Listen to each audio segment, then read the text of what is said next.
Hello and welcome. This is week 4 of our fall 2022 Life Group series going through the book of Nehemiah. Our theme this fall is rebuild.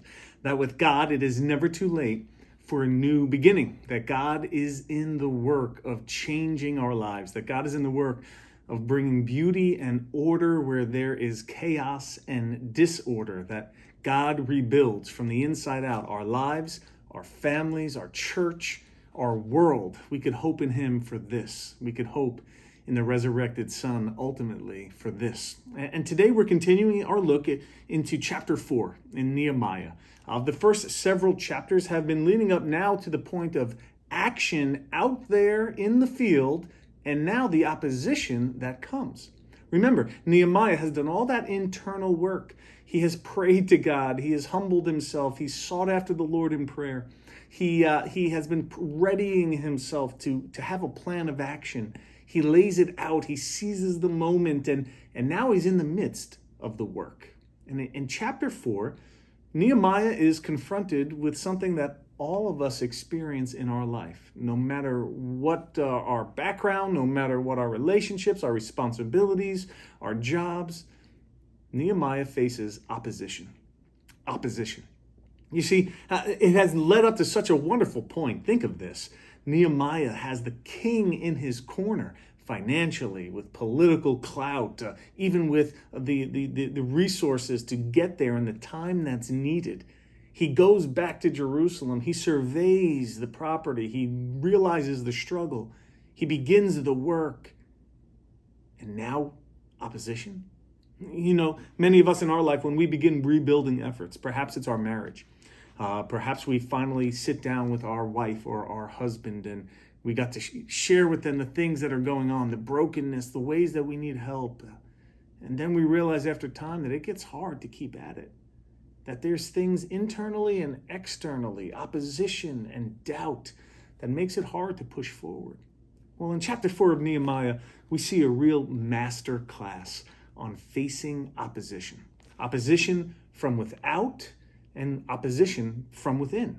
I want us to look at it today and then talk about it in our study in two different ways. The first, how do we face opposition from without that often manifests itself in criticism? In other words, people from without observing what we're doing in ways that we're trying to honor God in our life, our family, our marriages, all the ways we've been talking about, and then are critical of us, try to be pointing out where we're falling short.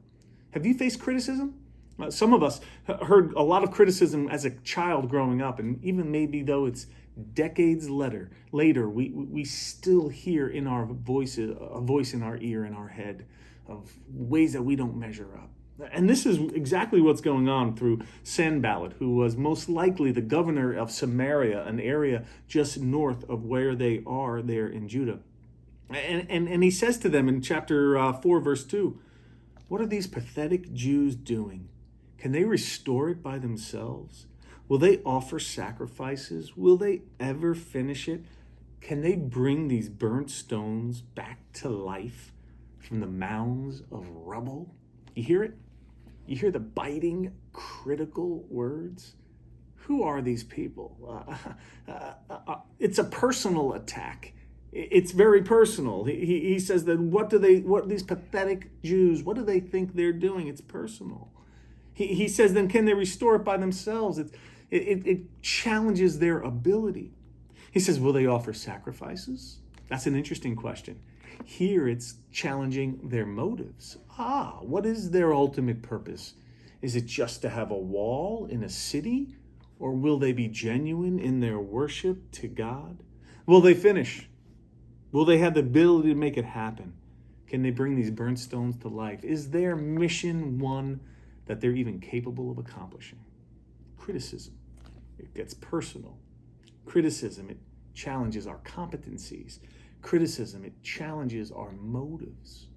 And many of us perhaps have experienced that type of critical work from others.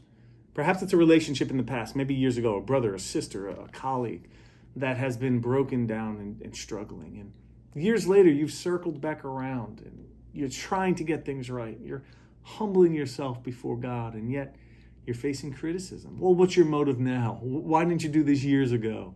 Why can't you trust that, things just are done now and let's move on? Criticism. Here we see Nehemiah offering at least two ways in which he was able to approach it that I think give us not the full gamut of ways we approach criticism, but at least a starting point. And the first is this. He goes to God in prayer. Verse 4, listen, our God, we are despised. Make their insults turn back on them.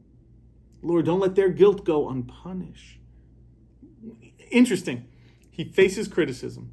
And Nehemiah, first of all, does not go back challenging each critique. Nehemiah rather goes to God and says, Lord, you got to be the one to silence the critics. God, you got to be the one to let their guilt come to fruition. God, you got to be the one. Pressing into prayer when we're feeling criticism from without is the foundational and core way in which we begin to address it in our life. Some of you have been facing critical words from loved ones, from a boss, from a family member, whatever it might be. And your initial response is to fight back, to point back, to be critical back. I think the model we see here from Nehemiah is our first response is to hit our knees in prayer, to seek after God and ask him to bring about the justice that we long for and desire. How many of us stop when receiving criticism and seek God in prayer? We see from there, however, then that he as well has another response, and it's persistence. It's prayer and persistence when we're faced with criticism from without. Verse 6, we rebuilt the wall until the entire wall was joined together up to half its height, for the people had the will to keep working. Sanballat criticizes. They pray to God and they persist. Keep going about doing the right thing that God has called us to do. Some of us are halfway through some of the rebuilding projects God has called us to. I love that little detail in verse 6. They're about halfway through what the project is hoping to be.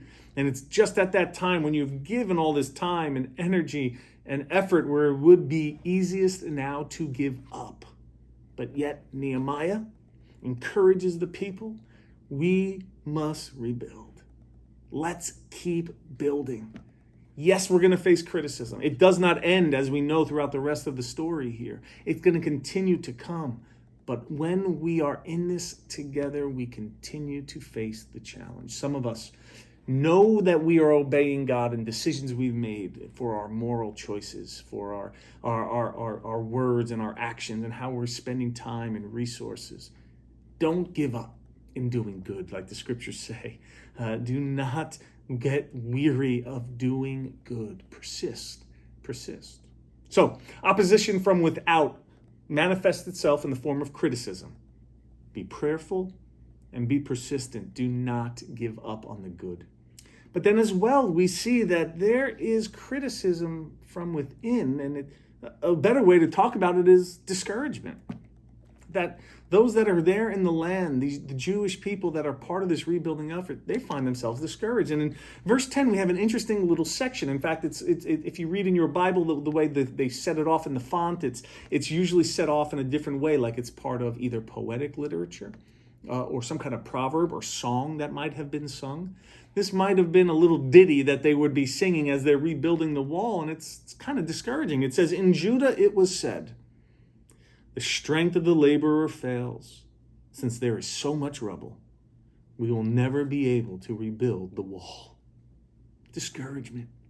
Remember, they're halfway through that rebuilding process. And discouragement within. They're hearing the critical voices from without, and now they're looking at themselves and saying, man, there is so much rubble. How can we do it? And we're only halfway done. Have you ever felt that way? Perhaps there's something that you've been working on, rebuilding a business, a career, like we said before, a relationship with your child, marriage. You list what is out for you. Once you get to the halfway point, oftentimes you realize, man, there's a weariness. There's more that needs to be done. How can we do it?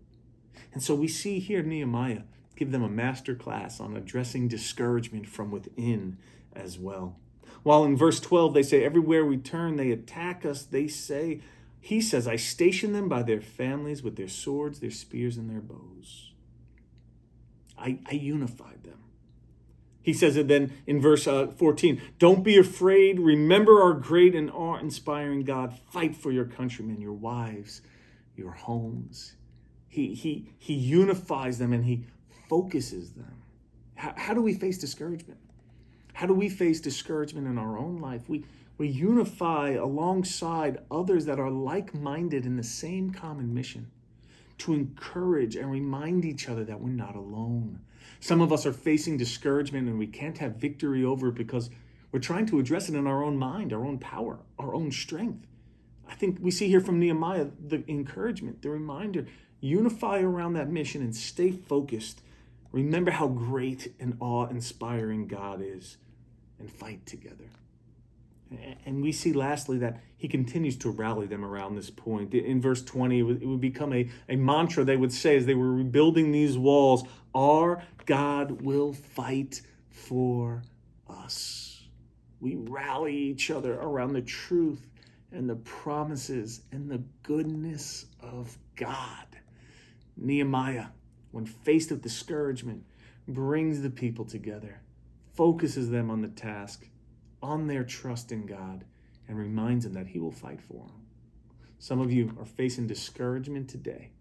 May I encourage you, may God's word encourages you. Keep your eyes on Jesus. Keep your eyes on the Lord. Keep your focus on him and be faithful to the task ahead of you. Opposition, it's not something we look forward to experiencing. It's not something we want to manufacture in our life, but we're all going to face it.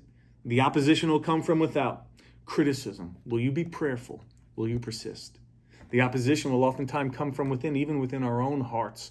Discouragement, feeling overwhelmed by the challenges before us. Will we unify our hopes and our focus around the Lord and rally ourselves to be faithful to God, because he will always come through and be faithful to us. We look ultimately, as we've talked each week, around the hope of Jesus.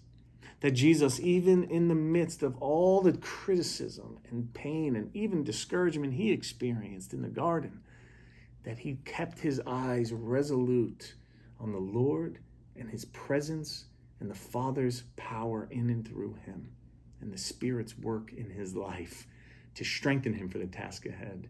So, you're going to face opposition. Jesus faced it. You're going to face opposition. Do not let those critical voices hold you back from being persistent and faithful.